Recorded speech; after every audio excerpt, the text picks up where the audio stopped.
मैं दीनदयाल सैनी व्याख्याता राजकीय आचार्य संस्कृत महाविद्यालय चिराना जिला झुंझुनू। आज हम शास्त्री द्वितीय वर्ष कक्षा के लिए अलंकार शास्त्रीय इतिहास में आचार्यों का वर्णन किया गया है। उसमें आज हम आचार्य भरत मुनि के जीवन का वर्णन यहाँ करते हैं। आचार्य भरत मुनि को आदि कवि, प्राचीन कवि के रूप में भी जाना जाता है। तो भरत मुनि के बारे में उनका देखिए जीवन। संस्कृत काव्य शास्त्रे भरत मुनि प्राचीना आचार्यः अस्ति। अनेन विरचितं नाट्यशास्त्रं काव्यशास्त्रस्य प्राचीन ग्रंथमस्ति।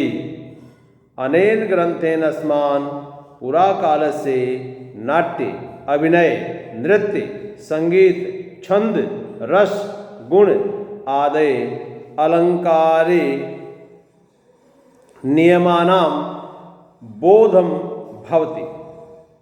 भरत मुनिना एव दर्शितः यत् काव्येषु प्रमुख तत्वः रस एव भवति। अपि च एष विभाव अनुभाव व्यभिचारी संयोगात् रस निष्पत्ति अत्र च भावे निष्पन्नं भवति। अब हम भरतस्य व्यक्तित्व, भरत का जो व्यक्तित्व है उसका वर्णन कर रहे हैं संक्षेप में। नाट्यशास्त्र नामकस्य रचनाया रचयिता भरत मुनि एव मन्यते। भरत है नामना प्राचीन कालस्य पंच प्रसिद्ध व्यक्ति ही ज्ञायन्ते। प्राचीन काल में भरत नाम के 5 व्यक्ति पाए जाते हैं, जाने जाते हैं। उनमें से येषु प्रथम है दशरथ पुत्र भरत है, द्वितीय है दुष्यंत पुत्र भरत है, तृतीय है मानदातायाः प्रपौत्र भरत है, चतुर्थ है जड़ भरत है, पंचमश्च नाट्यशास्त्रस्य रचयिता भरत है। अत्र वयं नाट्यशास्त्रस्य रचयितारः भरत विषये विवरणं कुर्मः। भरत है सुराणां सभायां, भरत है सुराणां सभायां नाटकानां अभिनयं करोति स्म। अस्य पुष्टि महाकवि कालिदासेना अपि कृतं। यथा श्लोक में है, देखिए, मुनिना भरतेन ये प्रयोगे भवति स्वस्थारसाश्रयः प्रयुक्तः ललित अभिनयं तमध्ये भरता मरुतां दृष्टमुनः श्लोकपालः स लोकपालः। इस प्रकार से कालिदास ने श्लोक में उनका वर्णन किया है। संपूर्ण भारतीय वाङ्मय पुराणेषु काव्येषु च भरतस्य विषये वर्णनम् अस्ति। तत्र भरतं नाट्यशास्त्रस्य प्रणेता मन्यते। मत्स्य पुराणे 24 अध्याय, जिसमें 27 से 32 जो श्लोक हैं, उन श्लोकेषु भरत मुनिर विषय उल्लेख है अस्ति। भरत के बारे में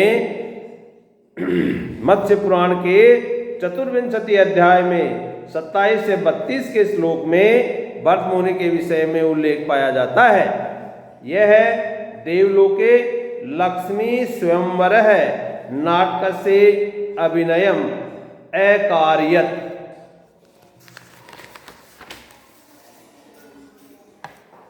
इदम अभिनयम दर्शकेषु देवराज इंद्रेण सह पुरुरवा अपि आसीत्। अब हम उनके रचनाओं के बारे में वर्णन करते हैं। भरत मुनिना नाट्यशास्त्र नामक है विशाल ग्रंथम रचयत। वर्तमान कालोपलब्धे नाट्यशास्त्रे 37 अध्याया सन्ति। तेषु 5,000 आधिक्यानि श्लोकाः सन्ति। अभिनवगुप्तानुसारेण तु नाट्यशास्त्रे अध्यायः संख्या 37 आसीत्। 6,000 संख्याकानि श्लोका आसीत्। नाट्यशास्त्रस्य 3 भागा सन्ति।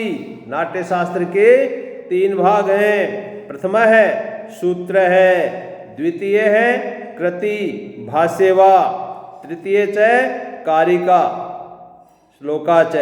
इस प्रकार नाट्यशास्त्र को 3 भागों में बांटा है। पहला तो सूत्र है, दूसरे में वृत्तियां भाष्य हैं और तीसरा में कारिका श्लोका आदि हैं। भरत मुनि ने स्वयं कहा है, भरत मुनिना कथितम यथा।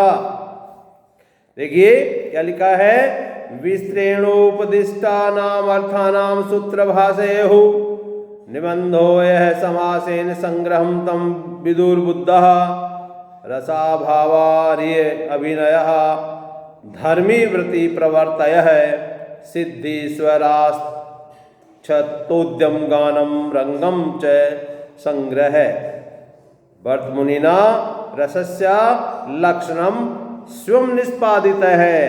भरत मुनि ने रस का लक्षण स्वयं प्रतिपादित किया है। क्या है वो?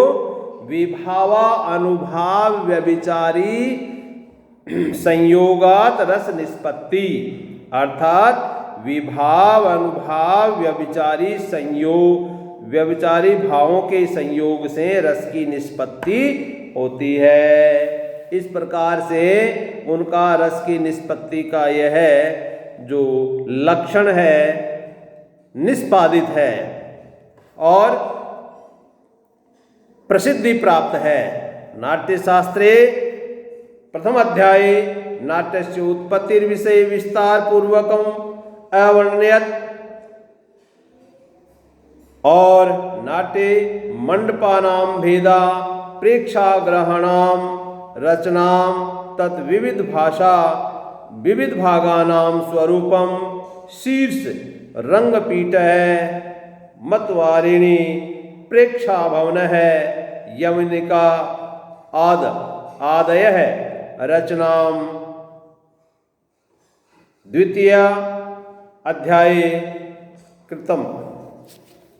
भरत मुनिना प्रस्तुता नाट्यशास्त्रे षष्ठाध्याय रस विषयकम वर्णनम अस्ति। सप्तमे अध्याये रसस्य भेदा उपभेदा च सन्ति एवं नानाविध विषयः 37 अध्याया वर्णयति वर्णनम अकरो। इस प्रकार से भरत मुनि के नाट्यशास्त्र जो उनका एक प्रसिद्ध काव्य है, ग्रंथ है, जो नाटक को जो खेले जाने की जो शुरुआत की जो परंपरा है, आदिकाल की जो परंपरा है, उसमें उसको सूत्रबद्ध किया है। किस तरह के पात्र होने चाहिए, किस तरह के उसमें उनके कथन होने चाहिए। पात्रों में भी स्त्री पात्रों का, पुरुष पात्रों का अलग अलग वर्णन है और उसमें पात्रों में के द्वारा कौन सी भाषा का प्रयोग किया जाना चाहिए, उनके वेश रचना है और जो प्रेक्षागृह है आदि विविध प्रकार के सारे चीज़ों का, सारे जो कथा वस्तु आदि सभी का भरत मुनि ने नाट्यशास्त्र में वर्णन किया है। और ये बड़ा ही नाटककारों के लिए, जो आगामी नाटककार हैं, उनके लिए ये नाट्यशास्त्र एक ग्रंथ के रूप में, एक दिशा निर्देश के रूप में आज भी उतने ही महत्व रखता है जितना कि प्राचीन काल से लिखा गया है। उस समय से लेकर आज तक इसका बड़ा ही महत्वपूर्ण भूमिका रही है। इत्ते अलम।